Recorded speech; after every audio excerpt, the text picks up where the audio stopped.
Mula-mula Aisyah nak cakap sorry sebab tadi tergelak. Aisyah bukan gelak sebab apa, tapi Aisyah bangga sebab Mal boleh keluarkan rasa sedih Mal.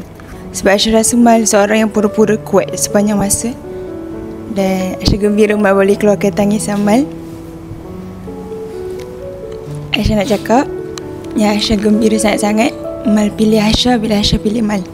Macam sebelum ni Aisyah kata Aisyah macam ada sumpahan kan, dan Mal dah tolong leraikan sumpahan tu. Terima kasih sebab tak pernah rasa tinggi. Walaupun Aisyah selalu cakap view Aisyah naik sebab Mal, tapi Mal selalu cakap kita naik sama-sama. Walaupun Mal lagi atas dari Aisyah, tapi Mal sentiasa menunduk ke tanah. Okay, Mal nak bagi tahu terima kasih juga Kak Aisyah sebab nak juga buat apa yang bagi pendapat. Mal bagi pendapat, Aisyah setia juga nak buat. Mal tak minta banyak pun, Mal minta jangan lupa Mal. Itu je. Lepas ni kalau dah percaya takkan lupa.